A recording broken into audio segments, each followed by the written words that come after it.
ಇದ್ವಿ ಪಕ್ಷದ ಸಂಘಟನೆಗೋಸ್ಕರ 4 ಮಾತು ಹೇಳಿ ಇನ್ನು ಬರುವ ದಿನದಲ್ಲಿ ಕೆಳಮಟ್ಟದ ಪಕ್ಷ ಕಟ್ಟಿ ಎಲ್ಲ ಮರೆತು ಎಲ್ಲ ನಾಯಕರು ಒಂದು ಮಾಡಿ ನಮ್ಮ ಮುಂದಿನ ಚುನಾವಣೆಯಲ್ಲಿ ನಮ್ಮ ಪಕ್ಷದ ಗೆಲುವು ಏನು ಮಾಡ್ಬೇಕನ್ನೋ ಕೆಲಸ ಮಾಡ್ತೀವಿ.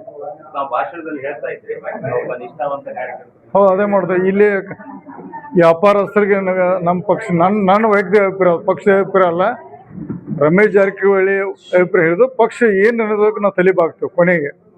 ಅದು ನಮ್ಮೆಲ್ಲ ಅನಿಸಿಕೆ ಕೊನೆ. ಯಾಕಂದರೆ ಪಕ್ಷದ ಕೊನೆಯ ಮಟ್ಟ ಹೇಳುವಂಥ ಶಕ್ತಿ ಯಾರು ಇಲ್ಲ, ದೇವರು ನಮ್ಗೆ ಶಕ್ತಿ ಕೊಟ್ಟಾನೆ. ಅದನ್ನು ತೊಗೊಂಡು ನಮ್ಮ ರಾಮದುರ್ಗ ಕಾರ್ಯಕರ್ತರ ಅನ್ಯಾಯ ಆಗಿದೆ ಅಂತ ಒಳ್ಳೆಯ ಕಾರ್ಯ ಮಾಡಲಿಕ್ಕೆ ನಾವು ಒಳ್ಳೆಯ ಶಾಸಕ ಮಾಡೋಕ್ಕೆ ಪ್ರಯತ್ನ ಮಾಡ್ತೀವಿ. ಅದು ಕೊನೆಗೆ ಪಕ್ಷ ತೀರ್ಮಾನಕ್ಕೆ ನಾವು ತಲೆಬಾಗಬೇಕಾಗತ್ತೆ. ನಮ್ಮ ಅಭಿಪ್ರಾಯ ಅಲ್ಲಿ ಕೊನೆಗೆ ಆಗೋದಿಲ್ಲ. ನಮ್ಮ ಅಭಿಪ್ರಾಯ ಹೊತ್ತು ನಮ್ಗೆ 100% ವಿಶ್ವಾಸ ಇದೆ. ನಮ್ಮ ಅಭಿಪ್ರಾಯ ಸಕ್ಸಸ್ ಆಗ್ತದೆ. ಈಗ ನಾ ಸಾಯಂಕಾಲ ದಾವಣಗೆರೆಯಲ್ಲಿ ಇದ್ದೀನಿ. ನಾಳೆ ಸಂಜೆ ಮಟ್ಟ ನಾಳೆ ದಾವಣಗೆರೆಗೆ ಹೊಂಟಿದ್ದೀನಿ ನಾನು. ನಮ್ಮ ಪಕ್ಷ ಎರಡೂ ಪಕ್ಷದ ಚೆನ್ನಾಗಿದೆ ಅಂತ ಕೇಳಿದ್ದೀನಿ. ನಾನು ಸ್ಥಳೀಯವಾಗಿ ಇವತ್ತು ರಾತ್ರಿ ಸಾಯಂಕಾಲದ ಇವತ್ತು 4-5 ಕಡೆ ಇದೆ, ನಾಳೆ ಇದೆ. ಆಮೇಲೆ ನಾಳೆ ಸಂಜೆಗೆ ಬಾಗಲಕೋಟೆ ಅಲ್ಲಿಂದ ಬಾಗಲಕೋಟೆ ಬರ್ತೀನಿ. ಎರಡೂ ಮೂಲಕ ನಮ್ಮ ಪಕ್ಷದ ಗೆಲುವು ಏನು ಮಾಡ್ಬೇಕು ನಾವು ಮಾಡ್ತೀವಿ.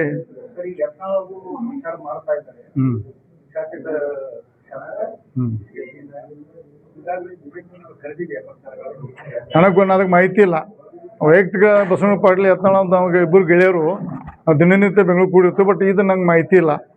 ಪಕ್ಷದ ಬುಲಾವ್ ಮತ್ತು ಅವ್ರು ಬಹುಶಃ ನಾನು ತಿಳಿದ ಮಟ್ಟಿಗೆ ಸ್ವಾಮೀಜಿ ಅವರು ನಮ್ಮ ಕ್ಯಾಂಡಿಡೇಟು ಅವರು ಮೊದಲಿನ ಆತ್ಮೀಯರು ಅವರು, ಹಾಗೋಸ್ಕರ ಹೋಗಿರ್ಬೋದು ನನ್ನ ಅಭಿಪ್ರಾಯ.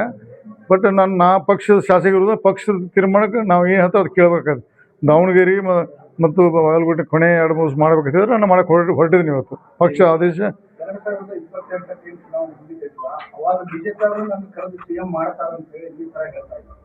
ನನಗೆ ಗೊತ್ತಿಲ್ಲ, ಅವ್ರು ಎಲ್ಲಿಂದ ನನಗೆ ಗೊತ್ತಿಲ್ಲ.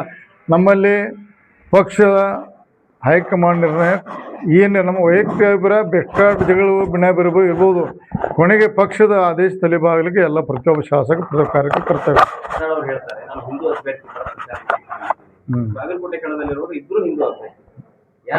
ಅದನ್ನು ಬಹುಶಃ ಅವ್ರನ್ನ ಕೇಳಿ ಒಳ್ಳೇದು. ನನಗೆ ಪಕ್ಷ ಸಾಕಷ್ಟು ಮಾಡಿದೆ, ಬಿಜೆಪಿ ಸಾಕಷ್ಟು ಮಾಡಿದೆ, ಹೀಗಾಗಿ ಆ ಋಣ ತೀರಿಸಲಿಕ್ಕೆ ಬಂದಿದ್ದೀನಿ ಅಂತ ಹೇಳ್ತಾರೆ. ಆ ಹೇಳಿಕೆ ಎಲ್ಲೋ ಒಂದ್ ಕಡೆ ನಾನು ಮುಂದೆ ಬಿಜೆಪಿ ಬರಬಹುದು ಅನ್ನೋ ಒಂದು ಮುನ್ಸೂಚನೆ. ನಾನು ಭಾಳ ಅವ್ನು ಸಸ್ಪೆಂಡ್ ಆದ ದಿವಸದಿಂದ ಹೊಳೆ ತರ ಪ್ರಯತ್ನ ಮಾಡ್ತಾನೆ. ನಾ ತರಲಿಕ್ಕೆ ಸಸ್ಪೆಂಡ್ ಆದ ನೆಕ್ಸ್ಟ್ ಡೇದಿಂದ ನಾವು ಒಳ್ಳೆ ಪಾರ್ಟಿ ತರಕ್ಕೆ ಪ್ರಯತ್ನ ಮಾಡ್ತೇನೆ. ಬಂದ್ರೆ ಸ್ವಾಗತ. ಪಕ್ಷದರ ಒಳ್ಳೆ ಸೇರಿಸ್ಕೊಂಡು ಪಕ್ಷ ಒಳ್ಳೇದಾಗಿದೆ ಬರ್ಬೇಕಂತ ನಂದು ವೈಯಕ್ತಿಕ ಅಭಿಪ್ರಾಯ ಇದೆ. ಪಕ್ಷ ತೀರ್ಮಾನ ಬಗ್ಗೆ ನೋಡೋಣ.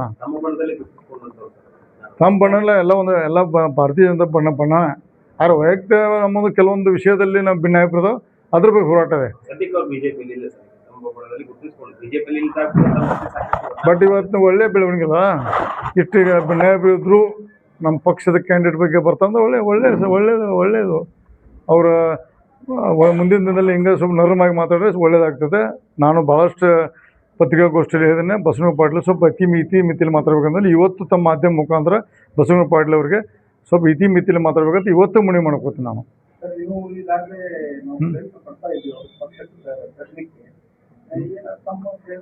ನಡೆದೆ ವಿಫಲ ಆಗಿಲ್ಲ, ನಡೆದೈತೆ. ಅದಕ್ಕೆ ಇನ್ನೂ ಸಮಯ ಇದೆ. ಸ್ವಲ್ಪ ಅವರು ಸ್ವಲ್ಪ ವೈಯಕ್ತಿಕ ಅವರ ಸ್ವಲ್ಪ ಹಿಂದೂ ಸಂಘಟನೆ ಮಾಡ್ತಾರೆ, ಮಾಡಲಿ. ಅದು ನಾವು ಹಿಂದೂ ಸಂಘಟನೆ ನಮ್ಮ ಪಕ್ಷದ ಧೋರಣೆ ಅದು ಐತೆ. ನಾವು ಭಾರತೀಯ ಜನತಾ ಪಕ್ಷ ಹಿಂದೂ ಮೇಲೆ ನಾವು ಧೋರಣೆ, ಅವರು ಸಂಘಟನೆ ಅವರು ಅನಂತಕುಮಾರ್ ಹೆಗಡೆ ಇರ್ಬೋದು, ಯಾರು ಮಾಡೋದು ನಮ್ಮ ಪಕ್ಷದ ಒಳ್ಳೇದಾಗ್ತದೆ, ಮಾಡಲಿ. ನೋಡಿ ಈಗ ನಾವು ಇನ್ನು ಮಟ್ಟ ಹೋಗಿ ಇವತ್ತು ಹೊಂಟಿದ್ವಿ ನಾವು ದಾವಣಗೆರೆಗೆ. ಅಲ್ಲಿ ನಿಮ್ಮ ಮಾಧ್ಯಮದಲ್ಲಿ ಅಲ್ಲಿ ಟಫ್ ಫೈಟ್ ಇದಾವೆ, ಎರಡು ಚೆನ್ನಾಗಿದಾವತ್ತದೆ. ಎರಡು ಬಂದು ನಮ್ಮ ಪಕ್ಷ ಬರ್ತದೆ, ನಮ್ಮ ಆಶಾಭಾವನೆಯಲ್ಲಿ ಇದ್ದೇವೆ. ನೋಡೋಣ. ಅದೇ ನಮ್ಮ ಪಕ್ಷ ಈ ನಾಳೆ ಹೋಗ್ತಾನೆ. ಇವತ್ತು ದಾವಣಗೆರೆ ಹೋಗ್ತಾನೆ, ಇವತ್ತು ನಾಳೆ ಸಾಯಂಕಾಲ ಮಟ್ಟ. ನಾಳೆ ಸಾಯಂಕಾಲ ಬಂದು ದಾವಣಗೆರೆ ಬಾಗಲಕೋಟೆ 2 ನಾಳೆ 2 ಮುಗಿಸ್ತೇನೆ.